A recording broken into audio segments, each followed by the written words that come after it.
মুসলিম বিশ্বের মিডল ইস্টের মধ্যে একটা তেলবাহী দেশ আছে, তাদের হাতে দিয়েছে আরো দুটি অস্ত্র, বেদাত এবং শিরক। বেদাত এবং শিরক কখন থেকে? অটোমান এম্পায়ার মুসলমানদের পতনের পর থেকে তারা যেখানে যায় এই দুইটা জিনিস অ্যাপ্লাই করে, বেদাত এবং শিরক। আপনারা বুঝতে পেরেছেন? মাজার থেকে শুধু তরুণ প্রজন্মকে বিমুখ করার জন্য। এখানে কি আমাদের দায় নাই? বেশিরভাগ আমাদের দায়। বেশিরভাগ কার দায়?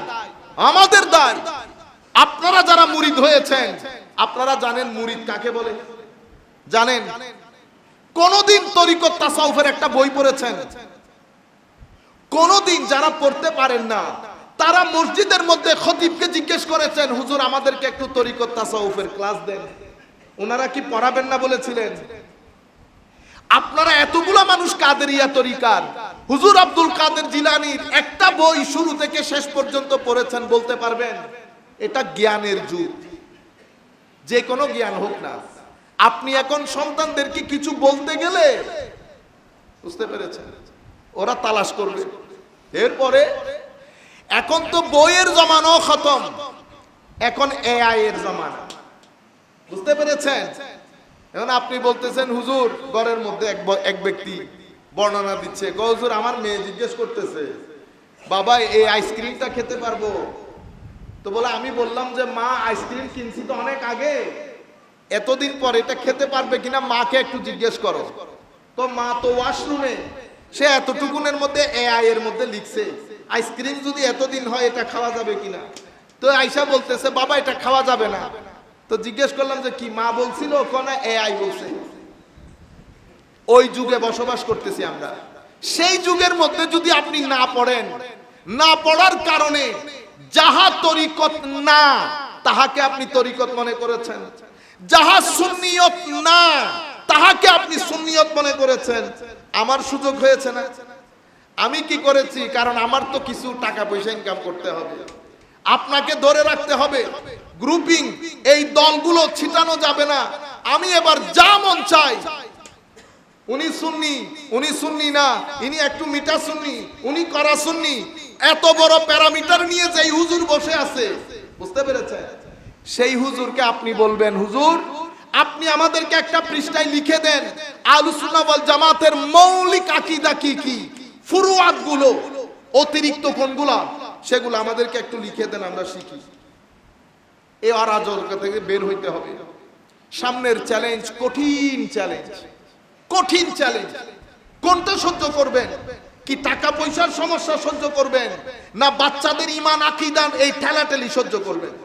কারণ এখন দেখবেন আরো অরাজকতা তৈরি হবে। আমাদের ভাইয়েরা কোটি কোটি মাদ্রাসা, কোটি কোটি টাকা। বাংলাদেশ গরিব, তারা গরিব না। বাংলাদেশ যতটুকুন গরিব তারা ততটুকুন পয়সাওয়ালা। বুঝতে পেরেছেন? কঠিন সময়। সুতরাং আমাদেরকে একটু জেগে উঠতে হবে। আমরা বক্তব্যের শেষ ভাগ, হযরতে শাকিক বলখি, এই ফিলোসফিটা তো নিশ্চয় আপনারা বুঝে নিয়েছেন যে আন্তর্জাতিক বিশ্ব চায় আপনারা মাজার বিমুখ হন। কেন?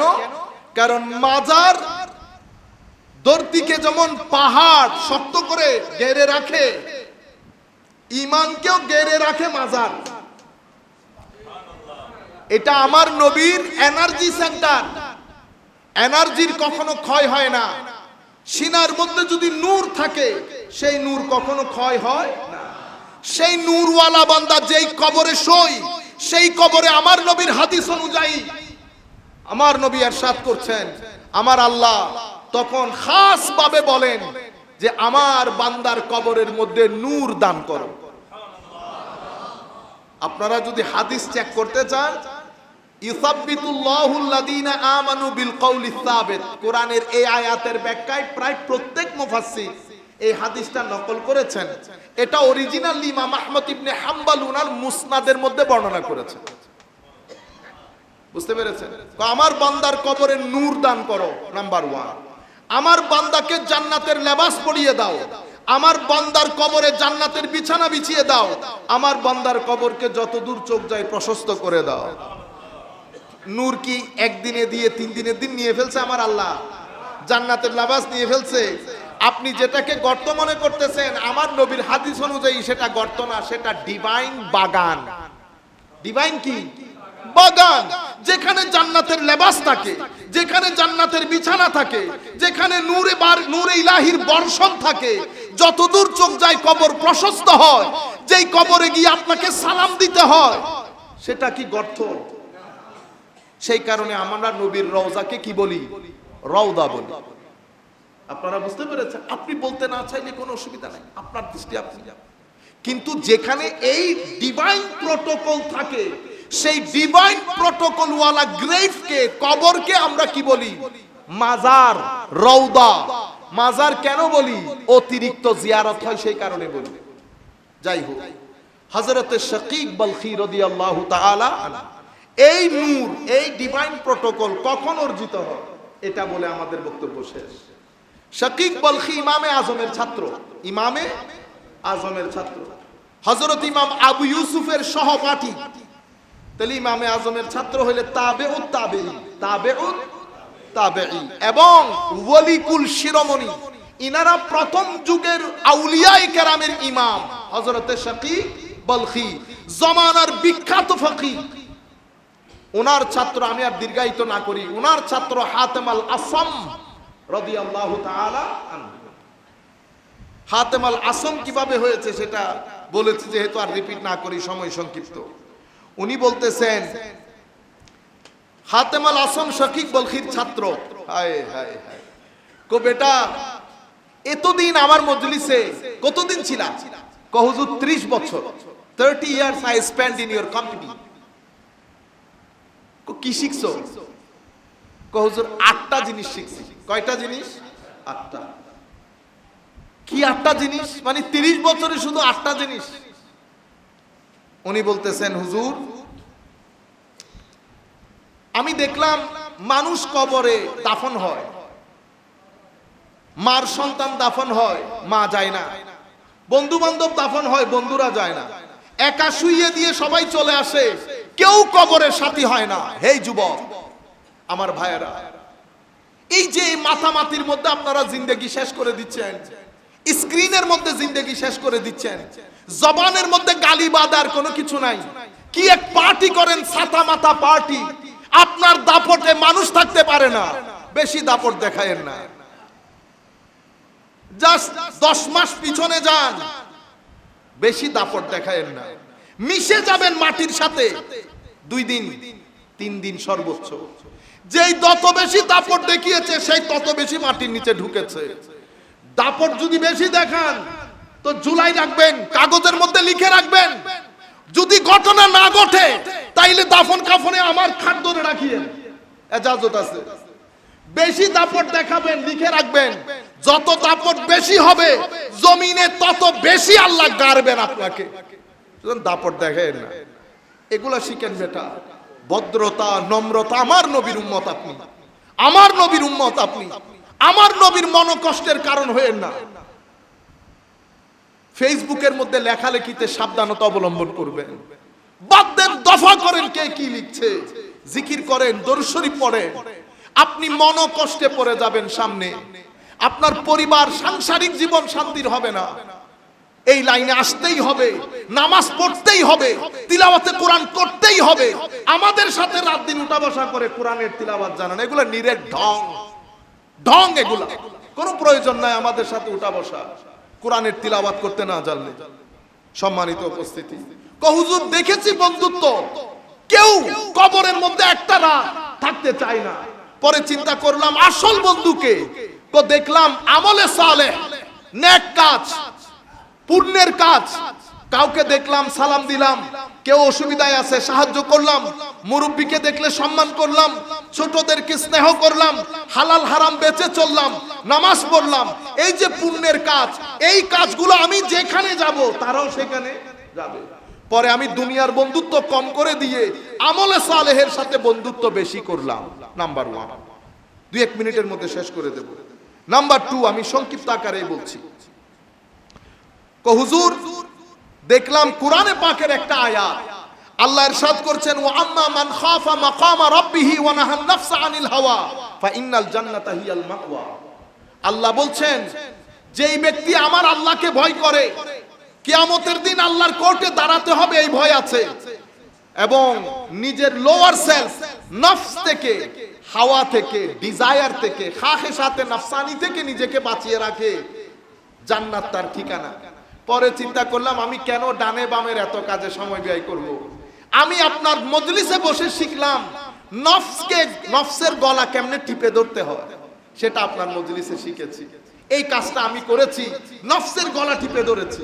নাম্বার 3, এর পরবর্তীতে হুজুর কোরআনে পাকের একটা আয়াত, মা ইনদাল্লাহি ইয়ানফাদ ওয়া মা ইনদাল্লাহি বাক, যা আল্লাহর হাতে আছে তা বাকি থাকবে, যা মানুষের হাতে আছে ধ্বংস হয়ে যাবে। সেই তারিখ থেকে আমি এই টাকা সম্পদ অমুক সমুক যেগুলো মানুষের হাতে রাখতে হয় সেগুলা ছেড়ে দিয়েছি, যেগুলো আল্লাহর হাতে রাখতে হয় সেগুলা করা শুরু করেছি, কারণ এগুলা মরবে না। চতুর্থ বলতেছে হুজুর আমি মানুষ, কেউ টাকা পয়সা দিয়ে সম্মান হাসিল করতে চায়, কেউ চেয়ার দিয়ে সম্মান হাসিল করতে চায়। আমি চিন্তা করে দেখলাম কোরআনে পাকে আল্লাহ ইরশাদ করছে টাকার সম্মানও সম্মান না, চেয়ারের সম্মানও সম্মান না, এটার শুরু আছে এটার শেষ আছে। আসল সম্মান তার যার ভিতরে তাকওয়া আছে। আমি দুনিয়ার সম্মানগুলা বাদ দিলাম, আসল সম্মান কিভাবে অর্জন করতে হয় সেই জন্য তাকওয়ার দিকে, আল্লাহর ভয়ের দিকে কি কি কাজ করলে আল্লাহর ভয় অর্জিত হবে, আপনার সোহবতে বসে আমি সেটা শিখলাম। এর পরবর্তীতে 5, হুজুর মানুষ অহংকার করে, বায়ে বায়ে অহংকার, হিংসা, কারণ আরেক ভাইয়ের টাকা বেশি, শ্বশুর বাড়ি শক্তিশালী, বইনে বইনে হিংসা, বইনে একটা জামাই ভালো ইনকাম করে, চাস্তো ভাইয়ে হিংসা। আমি চিন্তা করলাম কোরআনের আয়াত করলাম, নাহনু কাসামনা বাইনাহুম মাঈশাতাহুম, যা কিছু নিয়ামত এটা আমার আল্লাহর বন্টন, আমার আল্লাহর বন্টন। তো আল্লাহর বন্টন নিয়ে হিংসা করা তো আল্লাহকে নিয়ে হিংসা করার শামিল। আমি আমার অন্তর থেকে এই ধরনের হিংসা একেবারে বাদ দিয়ে দিলাম। চিন্তা করলাম যা যাকে দেওয়া হয়েছে আমার আল্লাহর মাধ্যমে দেওয়া হয়েছে, সুতরাং কারো জন্য কোনো হিংসা নাই। চলেন আমরা সবাই মিলে বাই বাই হিংসা করি, এর কাছে টাকা বেশি, এর কাছে টাকা কম, যার কাছে বেশি আমার আল্লাহর বন্টন, যার কাছে কম আমার আল্লাহর বন্টন।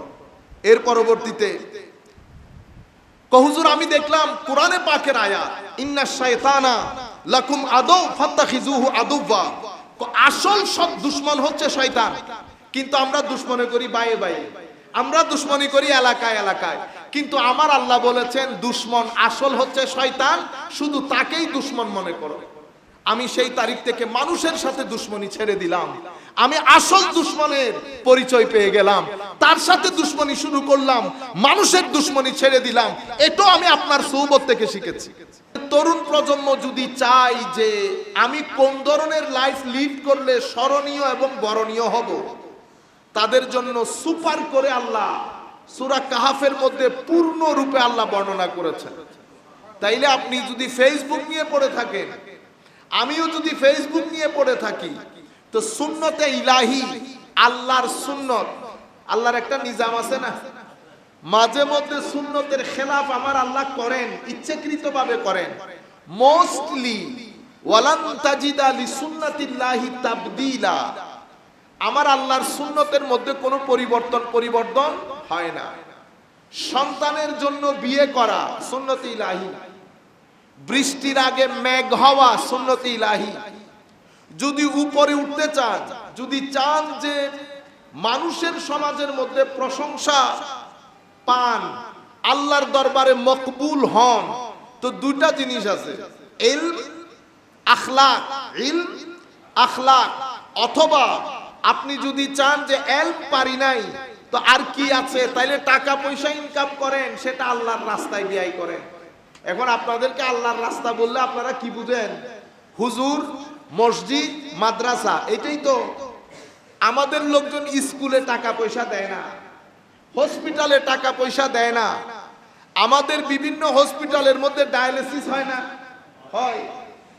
যেই ঘরের মধ্যে একজনের ডায়ালিসিস করতে হয়, কোন কোন সময় সপ্তাহে 2 বারও করতে হয়। পয়সাওয়ালা আর পয়সাওয়ালা আছে। নিজের চোখের সামনে কত মানুষকে গরিব হতে দেখেছি ডায়ালিসিস করতে করতে। তো আপনার যেহেতু টাকা পয়সা বেশি, আপনি স্থানীয় হাসপাতালের সাথে যোগাযোগ করেন, যাকাতের কিছু টাকা ডায়ালিসিস পারপাসে খরচ করেন, কিছু কিডনি হসপিটালে খরচ করেন, কিছু রাস্তা মেরামতের কাজে খরচ করেন। কেন? আমার নবী মেরাজের রজনীতে মালাকুল মউত সহ আমার নবীকে পুরা আল্লাহর যে ডিভাইন রাজত্ব সেটা ঘুরিয়ে ঘুরিয়ে দেখাচ্ছিলেন।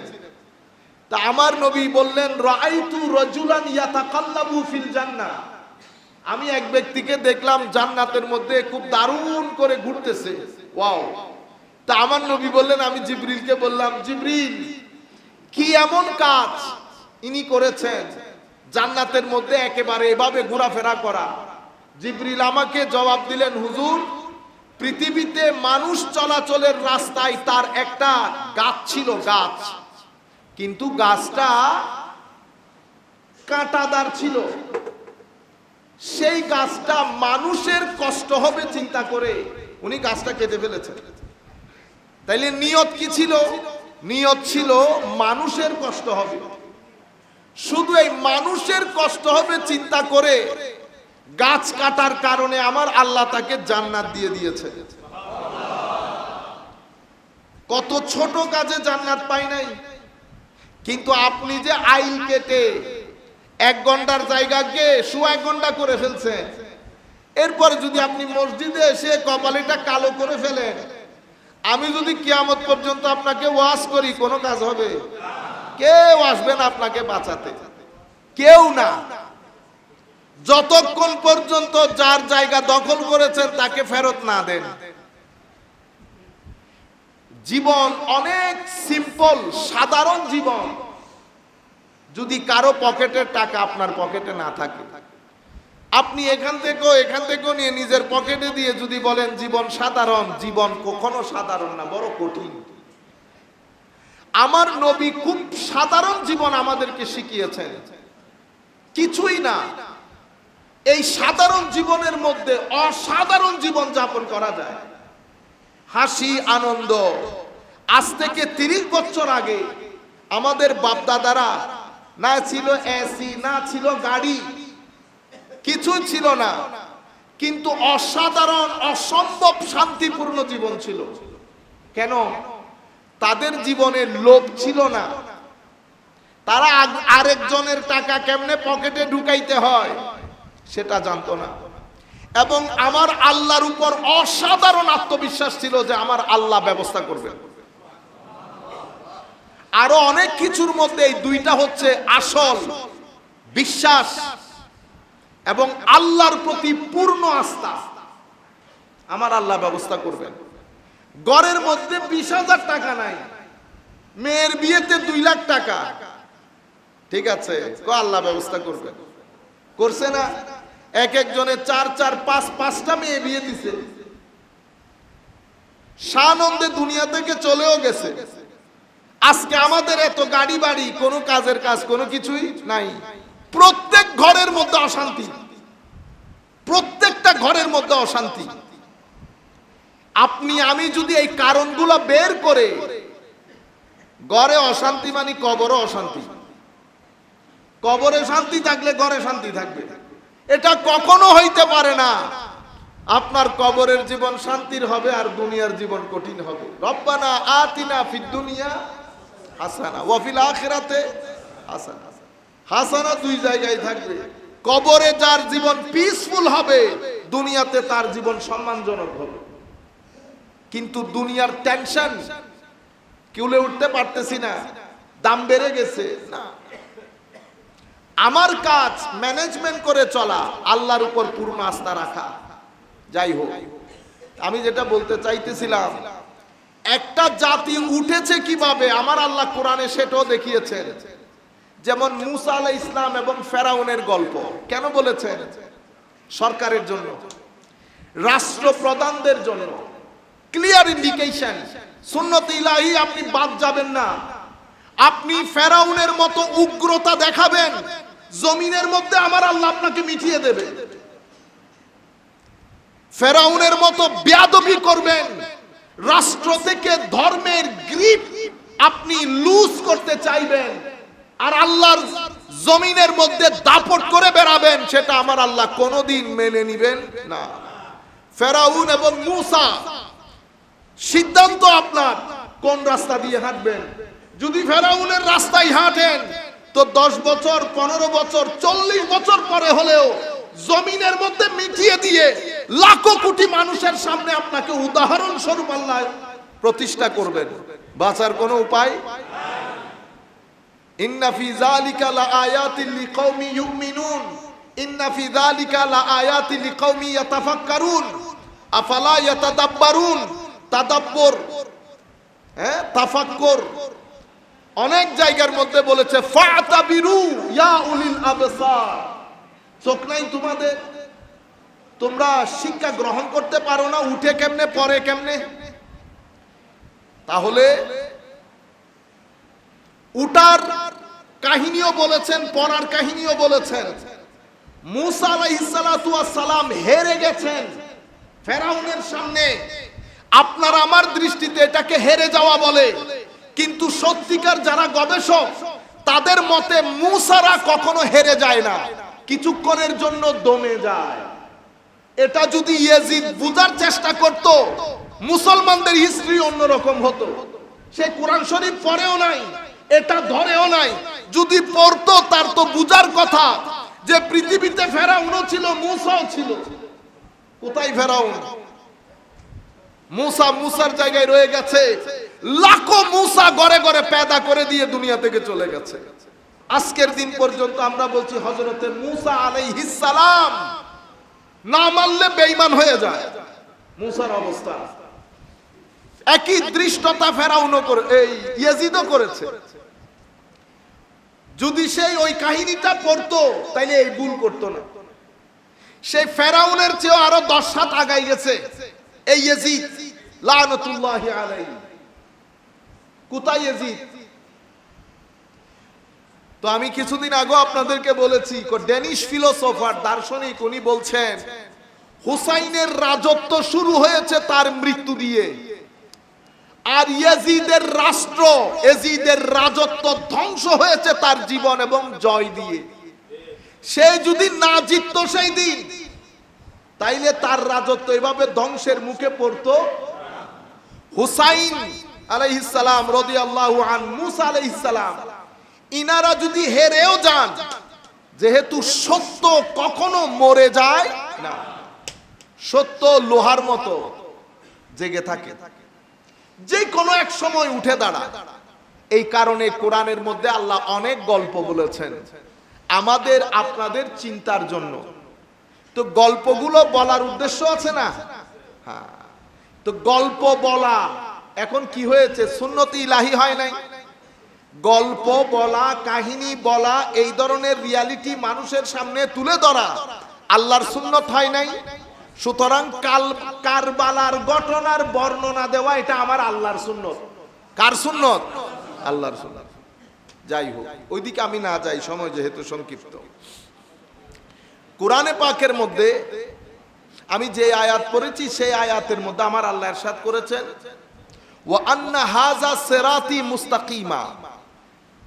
এটা আমার রাস্তা, এটা সিরাতে মুস্তাকিম, যে রাস্তায় আমি দাঁড়িয়ে আছি। ওয়ালা তাত্তাবিউস সুবুল, নিজে নিজে ফতোয়া দিয়ে তোমরা সাবিল তালাশ করিও না। এখানে অনেক রাস্তা আছে। ফাতাফাররাকা বিকুম আন সাবিলে, আমার রাস্তা বাদ দিয়ে অন্য রাস্তায় চলাচল করলে তুমি এখান থেকে সটকে পড়ে যাবে। আমার নবীর রাস্তায় কেন চলতে হবে? শুধু কবরের জন্য না, শুধু কবরের জন্য না, আমার রাস্তায় চলতে হবে আগে দুনিয়ার জন্য। কেন? কারণ এই দুনিয়াকে আমার আল্লাহ যেভাবে সাজিয়েছেন,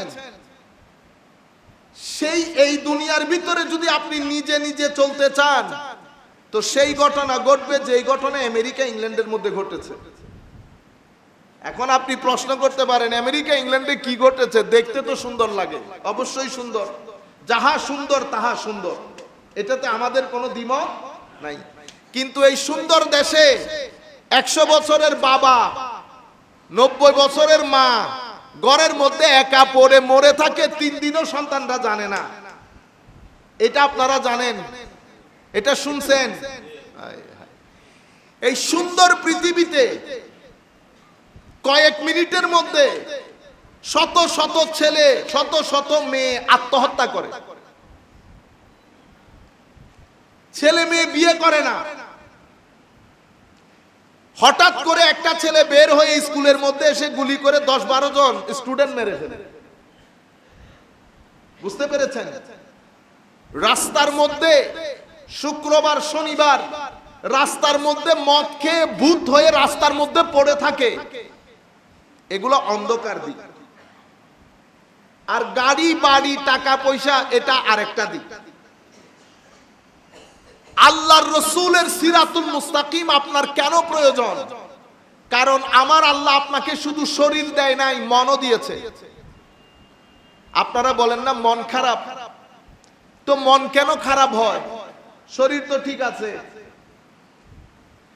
যারা মনোবিজ্ঞান নিয়ে গবেষণা করে তারা এই সময়টাকে নাম দিয়েছে চিন্তা এবং উদ্বিগ্নতার সময়, time of anxiety, age of anxiety, মানে দুশ্চিন্তাগ্রস্ত জাতি। আজীব বিষয় না? আমাদের মুরব্বিয়ানে কেরাম বুঝবেনও না, কারণ দুশ্চিন্তা তাদের ভিতরে আসেও নাই, তারা জানেও না দুশ্চিন্তা কি। চিন্তা করেই কুল পায় না, আবার দুশ্চিন্তা করতে গেলে।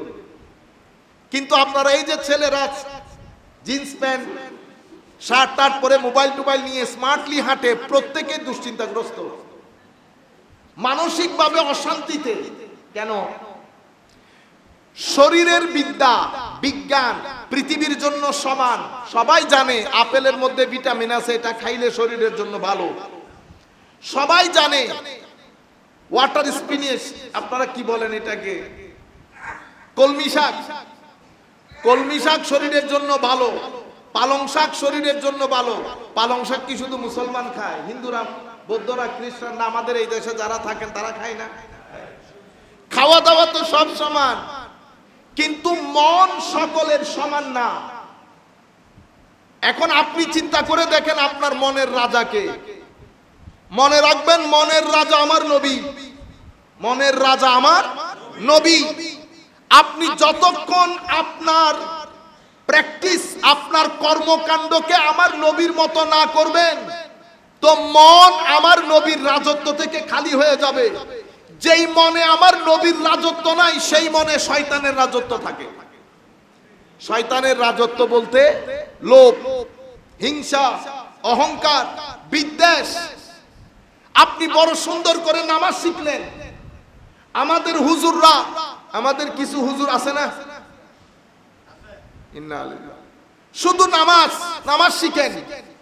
কেউ কোরআনের তিলাওয়াত শিখাচ্ছে কফ আর আইন। সত্যিকার যেই দিন আমার নবী নিয়ে এসেছেন পূর্ণাঙ্গ দিন কেউ শিখায়? আপনি বোধ শরীয়ত শিখেছেন, তিলাওয়াতে কোরআনও শিখেছেন, ভিতরে অহংকার আছে। আমার নবী হাদিসে পাকের মধ্যে বলেছেন যার অন্তরে অহংকার আছে সে জান্নাতে যাবে না। তাহলে আপনার শরীয়ত, কেরাতে কোরআন কোনো কাজ দিচ্ছে? আপনি শরীয়ত পালন করে করে আমলের আলমিরাতে আমল সাজিয়েছেন। আমার নবী হাদিসে পাকের মধ্যে ইরশাদ করছেন যার ভিতরে হিংসা আছে সেই হিংসা তার আমলকে সেভাবে পুড়ে ছারকার করবে যেভাবে আগুন গাছকে কাঠকে পুড়িয়ে ছারকার করে। এই শিক্ষা আপনাকে কেউ দিয়েছে? দেয় নাই। কেন? কারণ এই শিক্ষার কথা আসলে ওলিদের কথা আসবে, তরিকত তাসাব্বুফ আসবে, খানেকার কথা আসবে, মাজারের কথা আসবে। আন্তর্জাতিক বিশ্ব সেটা চায় না। আন্তর্জাতিক বিশ্ব চায় পৃথিবী একটা গডলেস পৃথিবী হোক। এখানে কোনো আল্লাহর নাম নিতে পারবেন না, রসুলের নাম নিতে পারবেন না। আল্লাহ রসুলের নাম নেওয়া ইনডাইরেক্টলি এখানে নিষেধ ঘোষণা করা হয়েছে। টকশোতে কোনোদিন শুনেছেন আমার নবীর নাম সুন্দর করে নিতে?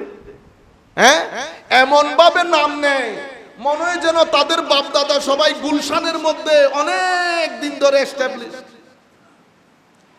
প্রত্যেক ব্যক্তি গ্রাম থেকে উঠে এসেছে, গ্রাম থেকে। তো গ্রামের মসজিদে শবে বরাত পালিত হইতে উনি দেখেন নাই? রবিউল আউয়াল শরীফ পালিত হইতে দেখেন নাই, সব কিছু দেখেছেন, কিন্তু টকশোর মধ্যে নাম নেওয়ার সময় আমার নবীর নাম এমন ভাবে নেই যেন কোন খ্রিস্টান আমার নবীর নাম নিচ্ছে। কেন জানেন? কারণ উপরে উঠতে হলে উপরের মানুষগুলাকে খুশি করতে হয়। তো উপরের মানুষগুলা খুশি হবে তখন যখন আপনি বলবেন আমি দ্বীন ধর্মে বিশ্বাস করি না। কারণ আন্তর্জাতিক বিশ্ব আপনাকে যে ফ্রি এন্ট্রি দিবে, ভিসা দিবে, কিসের ভিত্তিতে দিবে? আপনার ফেসবুক চেক হয়। ফেসবুকের মধ্যে আপনি ফিলিস্তিনের পক্ষে কথা বলেছেন, বরবাদ। ফেসবুকের মধ্যে আপনি আমাদের ধর্মীয় দলগুলো এই দেশে ধর্মীয় বেটা, আপনারা যারা ধর্মীয় দল করেন আপনারা করেন, আমার সাথে আপনাদের কোনো মত দ্বিমত এরকম না, কিন্তু চারটা জায়গায় আপনি সাবধান থাকবেন। যা মন চায় আপনি করেন, কিন্তু আমার নবীর শানে বেয়াদবি করতে পারবেন না। আপনি নবীর শানে আদব দেখান, আলে রাসূলের শানে আদব দেখান। আপনি আপনার দলকে জিজ্ঞেস করেন, পুরা মুহররম মাস চলে গেছে, একটা হাদিস আমার নবীর আলে বাইত রাসূলের শানে কেন জবানে আসলো না? কেন কারো ফেসবুক পেজে, কেন কারো ওয়েবসাইটে ইমামে হাসান, ইমামে হুসাইন, আলে রাসূল গায়েব হয়ে গেছে? নাই। ভাগ্য ভালো, ইয়েজিদ যে কর্মকাণ্ড করেছে সেটা বিশ্বাসযোগ্য না, কেউ বিশ্বাস করতে পারতো না যদি আপনাদের কর্মকাণ্ড না দেখতো। আপনাদের কর্মকাণ্ড দেখে বুঝতে পারতেছি না ইয়েজিদ ঠিক আছে, ইয়েজিদ নামের জিনিস ছিল, ইয়েজিদ নামের জিনিস ছিল। বেটা, বুকে হাত দিয়ে যদি আপনি রাতে চোখ বন্ধ করে চিন্তা করে দেখেন, আপনি পুরা মুহররম মাসে নবীর নাম নিলেন না। এরপরে প্রপাগান্ডা কি করে? এরপরে প্রপাগান্ডা করে পুরা বছর খবর নাই, মুহররম শরীফ আসলে তো পুরা বছর তো আমার খবর নাই, সেটা আপনার তো খবর ছিল না, তো আপনি মুহররম মাসে নাম নিলে তো হক আদায় হয়ে যাচ্ছে, যেহেতু পুরা মাসে আপনার নাম ছিল। আমি আপনাদেরকে জটিল কঠিন পরিস্থিতিগুলোর কথা বলছি। ফাইনান্সিয়াল দুনিয়াতে কি হচ্ছে এটা আমার জুমার মসজিদের বিষয় না।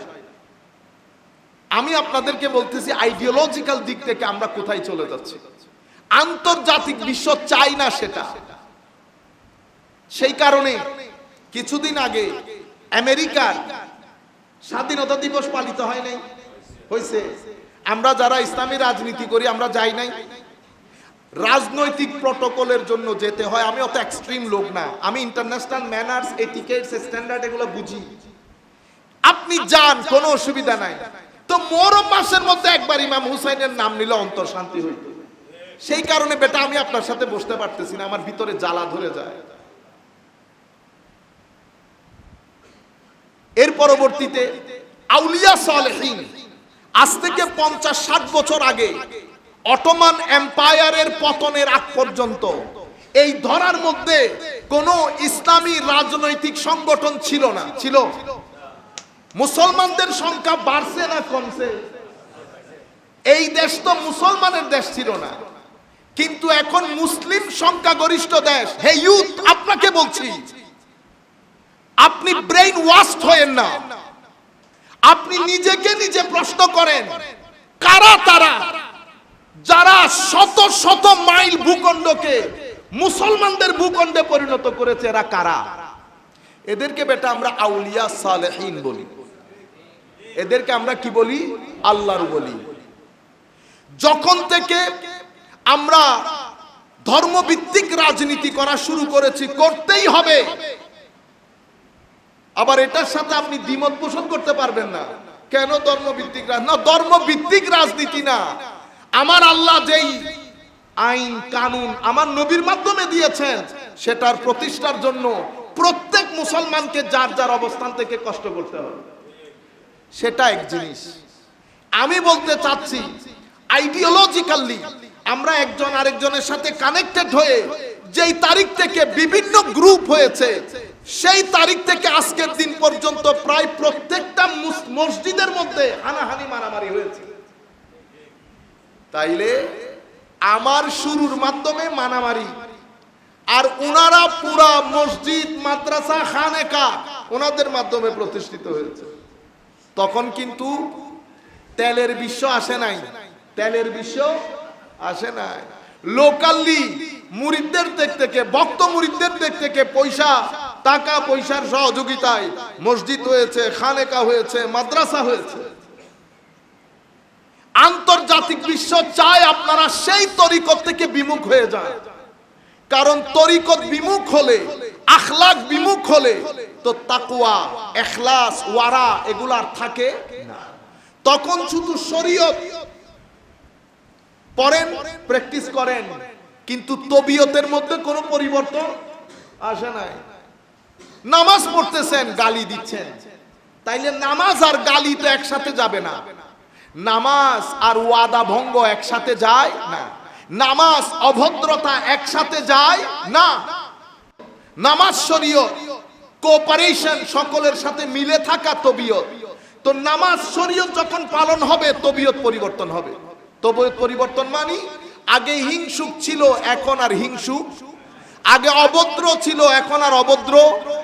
আগে অহংকারী ছিল, এখন আর অহংকারী নাই। কেন? কারণ এটা ছোটখাটো রোগ না, এটা ক্যান্সারের মতো, যেটা শরীয়তের পুরো শরীরকে বরবাদ করে রেখে দেয়। শরীয়ত পালন করতে করতে আসমানে উঠেছেন, এদিকে অহংকারের ক্যান্সার হয়ে গেছে, দপাস করে করেছে।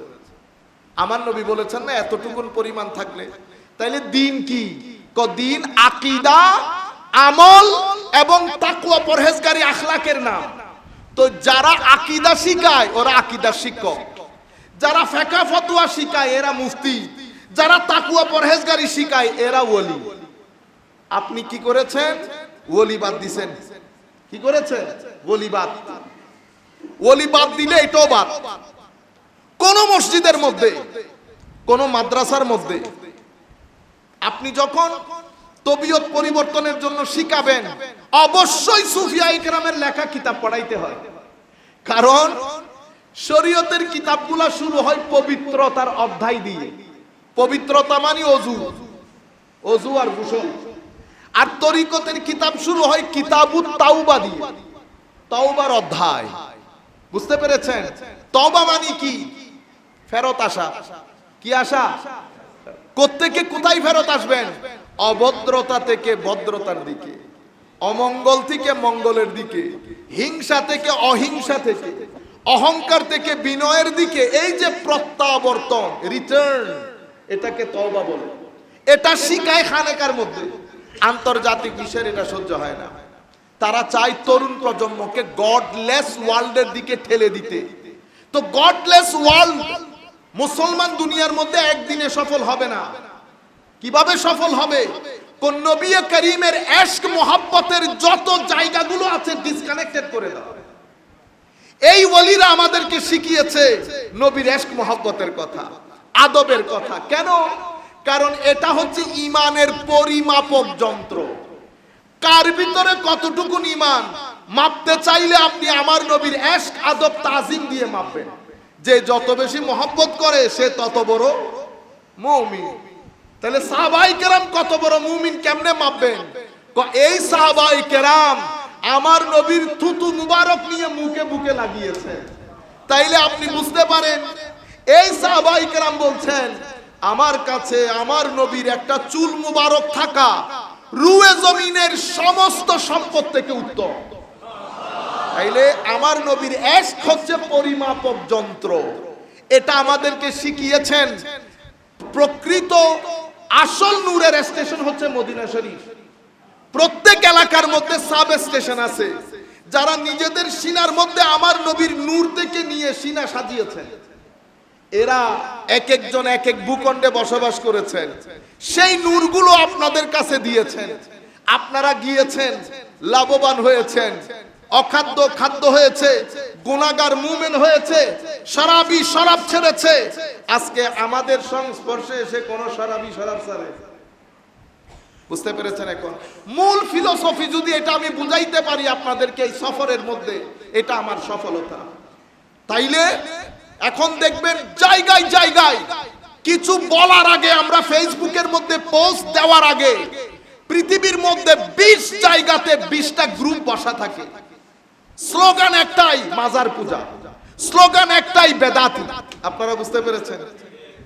আন্তর্জাতিক বিশ্ব যখন ফিলিস্তিনকে মারে, তাদেরও স্লোগান দুইটা। কি কি জানেন? ডেমোক্রেসি এবং হিউম্যান রাইটস। ডেমোক্রেসি এবং হিউম্যান। শুধু আমার দেশে ডেমোক্রেসি নিয়ে তার এত চিন্তা, সৌদি আরবে ডেমোক্রেসি নিয়ে কোনো চিন্তা নাই। হিউম্যান রাইটস, এখানে একটা ছেলেকে থাপ্পড় দিলে হিউম্যান রাইটস ভায়োলেটেড হয়, আর ফিলিস্তিনের মধ্যে আমাদের ভাইদেরকে পাখির মতো মারছে, হিউম্যান রাইটস ভায়োলেটেড। এই দুইটা হচ্ছে আন্তর্জাতিক বিশ্বের প্রধান অস্ত্র, সাধারণের চোখে ধোঁকা দিয়ে তাদের নিজস্ব আইডিওলজি প্রতিষ্ঠা করার জন্য। আর মুসলিম বিশ্বের, মিডল ইস্টের মধ্যে একটা তেলবাহী দেশ আছে, তাদের হাতে দিয়েছে আরো দুটি অস্ত্র, বেদাত এবং শিরক। বেদাত এবং শিরক কখন থেকে? অটোমান এম্পায়ার মুসলমানদের পতনের পর থেকে তারা যেখানে যায় এই দুইটা জিনিস অ্যাপ্লাই করে, বেদাত এবং শিরক। আপনারা বুঝতে পেরেছেন? মাজার থেকে শুধু তরুণ প্রজন্মকে বিমুখ করার জন্য। এখানে কি আমাদের দায় নাই? বেশিরভাগ আমাদের দায়। বেশিরভাগ কার দায়? আমাদের দায়। আপনারা যারা মুরিদ হয়েছেন, আপনারা জানেন মুরিদ কাকে বলে? জানেন? কোনদিন তরিকত তাসাউফের একটা বই পড়েছেন? কোনদিন? যারা পড়তে পারেন না তারা মসজিদের মধ্যে খতিবকে জিজ্ঞেস করেছেন, হুজুর আমাদেরকে একটু তরিকত তাসাউফের ক্লাস দেন। ওনারা কি পড়াবেন না বলেছিলেন?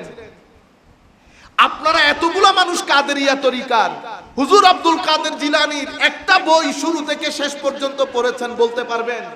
এটা জ্ঞানের যুগ, যে কোনো জ্ঞান হোক না। আপনি এখন সন্তানদেরকে কিছু বলতে গেলে, বুঝতে পেরেছেন, ওরা তালাশ করবে। এরপরে এখন তো বইয়ের জমানো খতম, এখন এআই এর জমানা। বুঝতে পেরেছেন? এখন আপনি বলতেছেন, হুজুর ঘরের মধ্যে এক ব্যক্তি বর্ণনা দিচ্ছে, হুজুর আমার মেয়ে জিজ্ঞেস করতেছে, বাবা এই আইসক্রিমটা খেতে পারবো? তো বলে, আমি বললাম যে মা আইসক্রিম কিনছি তো অনেক আগে, এতদিন পর এটা খেতে পারবে কিনা মাকে একটু জিজ্ঞেস করো। তো মা তো ওয়াশরুমে, সে এতটুকুনের মধ্যে এআই এর মধ্যে লিখছে আইসক্রিম যদি এতদিন হয় এটা খাওয়া যাবে কিনা। তো আয়শা বলতেছে, বাবা এটা খাওয়া যাবে না। তো জিজ্ঞেস করলাম যে কি মা বলছিল? কোন এআই বলছে। ওই যুগে বসবাস করতেছি আমরা। সেই যুগের মধ্যে যদি আপনি না পড়েন, না পড়ার কারণে যাহা তরিকত না তাহাকে আপনি তরিকত মনে করেছেন, যাহা সুন্নিয়ত না তাহাকে আপনি সুন্নিয়ত মনে করেছেন। আমার সুযোগ হয়েছে না? আমি কি করেছি? কারণ আমার তো কিছু টাকা পয়সা ইনকাম করতে হবে, আপনাকে ধরে রাখতে হবে। গ্রুপিং, এই দলগুলো ছিটানো যাবে না। আমি এবার যা মন চাই, উনি সুন্নি, উনি সুন্নি না, ইনি একটু মিটা সুন্নি, উনি করা সুন্নি, এত বড় প্যারামিটার নিয়ে যেই হুজুর বসে আছে, বুঝতে পেরেছেন?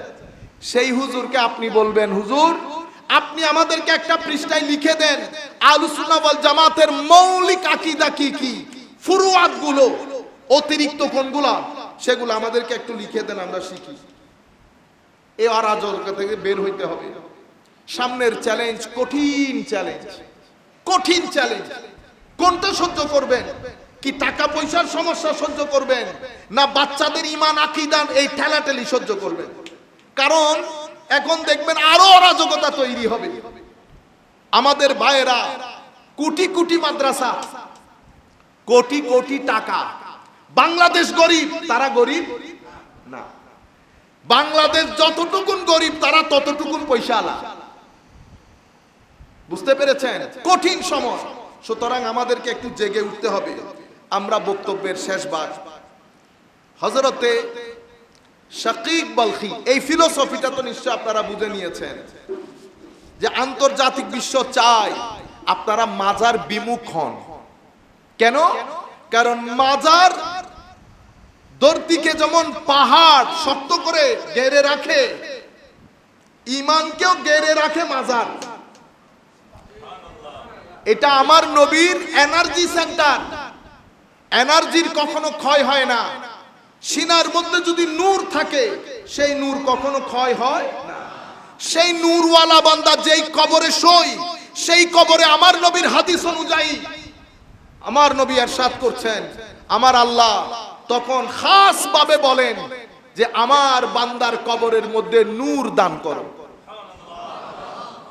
আপনারা যদি হাদিস চেক করতে চান, ইউসাব্বিতুল্লাহুল্লাযীনা আমানু বিল কওলি সাবিত, কোরআনের এই আয়াতের ব্যাখ্যায় প্রায় প্রত্যেক মুফাসসির এই হাদিসটা নকল করেছেন। এটা অরিজিনাল ইমাম আহমদ ইবনে হাম্বল উনার মুসনাদের মধ্যে বর্ণনা করেছেন। বুঝতে পেরেছেন? আমার বান্দার কবরে নূর দান করো, নাম্বার 1। আমার বান্দাকে জান্নাতের লেবাস পরিয়ে দাও, আমার বান্দার কবরে জান্নাতের বিছানা বিছিয়ে দাও, আমার বান্দার কবরকে যতদূর চোখ যায় প্রশস্ত করে দাও। নূর কি একদিনে দিয়ে 3 দিনের দিন নিয়ে ফেলছে আমার আল্লাহ? জান্নাতের লেবাস নিয়ে ফেলছে? আপনি যেটাকে গর্ত মনে করতেছেন, আমার নবীর হাদিস অনুযায়ী সেটা গর্ত না, সেটা ডিভাইন বাগান। ডিভাইন কি? বাগান। যেখানে জান্নাতের লেবাস থাকে, যেখানে জান্নাতের বিছানা থাকে, যেখানে নূরে ইলাহির বর্ষণ থাকে, যতদূর চোখ যায় কবর প্রশস্ত হয়, যেই কবরে গিয়ে আপনাকে সালাম দিতে হয়, সেটা কি গর্ত? সেই কারণে আমরা নবীর রওজাকে কি বলি? রওদা বলি। আপনারা বুঝতে পেরেছেন? আপনি বলতে না চাইলে কোনো অসুবিধা নাই, আপনার দৃষ্টি আপনি। কিন্তু যেখানে এই ডিভাইন প্রটোকল থাকে, সেই ডিভাইন প্রটোকল ওয়ালা গ্রেভকে, কবরকে আমরা কি বলি? মাজার, রওদা। মাজার কেন বলি? অতিরিক্ত জিয়ারত হয় সেই কারণে বলি। যাই হোক, হযরতে শাকীক বলখী রাদিয়াল্লাহু তাআলা আনহু এই নূর, এই ডিভাইন প্রটোকল কখন অর্জিত হয় এটা বলে আমাদের বক্তব্য শেষ। শাকীক বলখী ইমামে আজমের ছাত্র, ইমামে আজমের ছাত্র, হযরত ইমাম আবু ইউসুফের সহপাঠী। তাহলে ইমামে আজমের ছাত্র হইলে তাবেউত তাবেঈ, তাবেউত তাবেঈ এবং ওয়ালিকুল শিরোমণি, ইনারা প্রথম যুগের আউলিয়ায়ে কেরামের ইমাম হযরতে শাকীক বলখী, জামানার বিখ্যাত ফকিহ। ওনার ছাত্র, আমি আর দীর্ঘায়িত না করি, ওনার ছাত্র হাতেম আল আসম রাদিয়াল্লাহু তাআলা আনহু। হাতেম আল আসম কিভাবে হয়েছে সেটা বলেছি, যেহেতু আর রিপিট না করি, সময় সংক্ষিপ্ত। উনি বলতেছেন, হাতেম আল আসম শাকীক বলখীর ছাত্র। হায় হায় হায়, কো বেটা এতদিন আমার মজলিসে কতদিন ছিলা? কো হুজুর 30 বছর, 30 years I spend in your company. কি শিখছো? কো হুজুর 8টা জিনিস শিখছি। কয়টা জিনিস? 8টা। কি 8টা জিনিস? মানে 30 বছরে শুধু 8টা জিনিস? উনি বলতেছেন, হুজুর আমি দেখলাম মানুষ কবরে দাফন হয়, মার সন্তান দাফন হয়, মা যায় না, বন্ধু বান্ধব দাফন হয়, বন্ধুরা যায় না, একা শুইয়ে দিয়ে সবাই চলে আসে, কেউ কবরের সাথী হয় না। হে যুবক, আমার ভাইয়েরা, এই যে মাথামাতির মধ্যে আপনারা জিন্দেগি শেষ করে দিচ্ছেন, স্ক্রিনের মধ্যে জিন্দেগি শেষ করে দিচ্ছেন, জবানের মধ্যে গালিবাদ আর কোনো কিছু নাই, কি এক পার্টি করেন, ছাতা মাথা পার্টি। আপনার দাপটে মানুষ থাকতে পারে না, বেশি দাপট দেখায়েন না। জাস্ট 10 মাস পিছনে যান, বেশি দাপট দেখায়েন না। মিশে যাবেন মাটির সাথে 2 দিন 3 দিন সর্বোচ্চ। যেই যত বেশি দাপট দেখিয়েছে, সেই তত বেশি মাটির নিচে ঢুকেছে। দাপট যদি বেশি দেখান তো জুলাই রাখবেন, কাগজের মধ্যে লিখে রাখবেন, যদি ঘটনা না ঘটে তাইলে দাফন কাফনে আমার খাট ধরে রাখিয়েন, এজাজত আছে। বেশি দাপট দেখাবেন, লিখে রাখবেন, যত দাপট বেশি হবে জমিনে তত বেশি আল্লাহ গাড়বেন আপনাকে। দাপট দেখেন না, এগুলা শিখেন বেটা। ভদ্রতা, নম্রতা। আমার নবীর উম্মত আপনি, আমার নবীর উম্মত আপনি, আমার নবীর মনোকষ্টের কারণ হয়েন না। ফেসবুকের মধ্যে লেখালেখিতে সাবধানতা অবলম্বন করবেন। বাদ দেন, দফা করেন কে কি লিখছে, জিকির করেন, দরুদ শরীফ পড়েন। আপনি মনোকষ্টে পড়ে যাবেন সামনে, আপনার পরিবার, সাংসারিক জীবন শান্তির হবে না। এই লাইনে আসতেই হবে, নামাজ পড়তেই হবে, তিলাওয়াতে কোরআন করতেই হবে। আমাদের সাথে রাত দিন উঠা বসা করে কোরআনের তিলাওয়াত জানান, এগুলো নিরেট ঢং ঢং। এগুলা কোনো প্রয়োজন নাই আমাদের সাথে উঠা বসা কোরআনের তিলাওয়াত করতে না জানলে। সম্মানিত উপস্থিতি, হুজুর দেখেছি বন্ধুত্ব, কেউ কবরের মধ্যে একটা রাত থাকতে চাই না। পরে চিন্তা করলাম আসল বন্ধুকে, তো দেখলাম আমলে সালেহ, নেক কাজ, পুণ্যের কাজ। কাউকে দেখলাম সালাম দিলাম, কেউ অসুবিধায় আছে সাহায্য করলাম, মুরব্বীকে দেখলে সম্মান করলাম, ছোটদেরকে স্নেহ করলাম, হালাল হারাম বেঁচে চললাম, নামাজ পড়লাম। এই যে পুণ্যের কাজ, এই কাজগুলো আমি যেখানে যাব তারাও সেখানে যাবে। পরে আমি দুনিয়ার বন্ধুত্ব কম করে দিয়ে আমলে সালেহের সাথে বন্ধুত্ব বেশি করলাম। নাম্বার 1, 2-1 মিনিটের মধ্যে শেষ করে দেব। নাম্বার 2, আমি সংক্ষিপ্ত আকারে বলছি। হুজুর দেখলাম কোরআনে পাকের একটা আয়াত, আল্লাহ ইরশাদ করছেন ওয়া আম্মা মান খাফা মাকামা রাব্বিহি ওয়া নাহান নাফসা আনিল হাওয়া ফা ইন্নাল জান্নাতা হিয়াল মাওয়া। আল্লাহ বলছেন যেই ব্যক্তি আমার আল্লাহকে ভয় করে, কিয়ামতের দিন আল্লাহর কোর্টে দাঁড়াতে হবে এই ভয় আছে, এবং নিজের লোয়ার সেলফ নফস থেকে, হাওয়া থেকে, ডিজায়ার থেকে, খাহেসাতে নফসানি থেকে নিজেকে বাঁচিয়ে রাখে, জান্নাত তার ঠিকানা। পরে চিন্তা করলাম আমি কেন ডানে বামের এত কাজে সময় ব্যয় করব।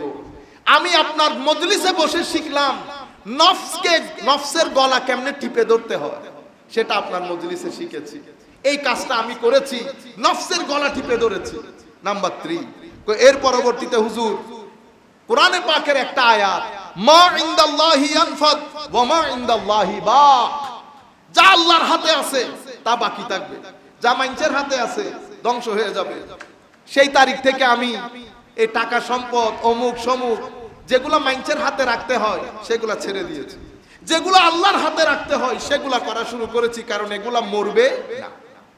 চতুর্থ বলতেছে হুজুর আমি মানুষ, কেউ টাকা পয়সা দিয়ে সম্মান হাসিল করতে চায়, কেউ চেয়ার দিয়ে সম্মান হাসিল করতে চায়। আমি চিন্তা করে দেখলাম কোরআনে পাকে আল্লাহ ইরশাদ করছে টাকার সম্মানও সম্মান না, চেয়ারের সম্মানও সম্মান না। এটার শুরু আছে, এটার শেষ আছে। আসল সম্মান তার যার ভিতরে তাকওয়া আছে। আমি দুনিয়ার সম্মানগুলো বাদ দিলাম, আসল সম্মান কিভাবে অর্জন করতে হয় সেই জন্য তাকওয়ার দিকে, আল্লাহর ভয়ের দিকে কি কি কাজ করলে আল্লাহর ভয় অর্জিত হবে, আপনার সোহবতে বসে আমি সেটা শিখলাম। এর পরবর্তীতে 5, হুজুর মানুষ অহংকার করে, বায়ে বায়ে অহংকার, হিংসা, কারণ আরেক ভাইয়ের টাকা বেশি, শ্বশুর বাড়ি শক্তিশালী, বইনে বইনে হিংসা, বইনে একটা জামাই ভালো ইনকাম করে, চাস্তো ভাইয়ে হিংসা। আমি চিন্তা করলাম কোরআনের আয়াত করলাম, নাহনু কাসামনা বাইনাহুম মাঈশাতাহুম, যা কিছু নিয়ামত এটা আমার আল্লাহর বন্টন, আমার আল্লাহর বন্টন। তো আল্লাহর বন্টন নিয়ে হিংসা করা তো আল্লাহকে নিয়ে হিংসা করার শামিল। আমি আমার অন্তর থেকে এই ধরনের হিংসা একেবারে বাদ দিয়ে দিলাম। চিন্তা করলাম যা যাকে দেওয়া হয়েছে আমার আল্লাহর মাধ্যমে দেওয়া হয়েছে, সুতরাং কারো জন্য কোনো হিংসা নাই। চলেন আমরা সবাই মিলে বায়ে বায়ে হিংসা করি, এর কাছে টাকা বেশি, এর কাছে টাকা কম। যার কাছে বেশি আমার আল্লাহর বন্টন, যার কাছে কম আমার আল্লাহর বন্টন। এর পরবর্তীতে হুজুর আমি দেখলাম কোরআনে পাকের আয়াত, ইন্নাশ শাইতানা লাকুম আদু ফাত্তাখিজুহু আদুওয়া।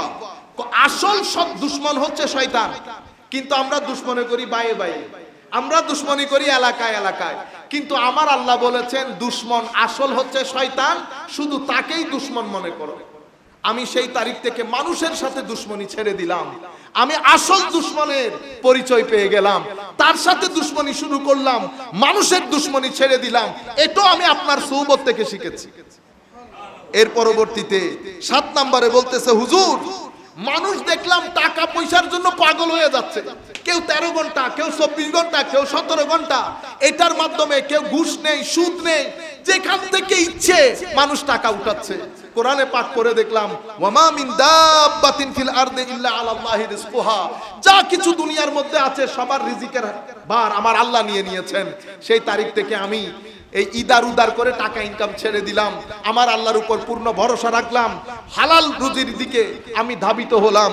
এটা আমি আপনার সোহবত থেকে শিখেছি। 8 নাম্বার আমি দেখলাম মানুষ এক একজন এক এক জিনিসের উপর তাওয়াক্কুল করে, কেউ টাকার উপর, কেউ আত্মীয় স্বজনের উপর, কেউ চেয়ারের উপর, কেউ বড় ভাই ছোট ভাই। আমি কোরআনে পাক দেখলাম আমার আল্লাহ বলছেন যেই ব্যক্তি আমার উপর তাওয়াক্কুল করে আমি তার জন্য যথেষ্ট। আপনার সৌবত থেকে আমি শিখলাম কারো উপর ভরসার দরকার নাই।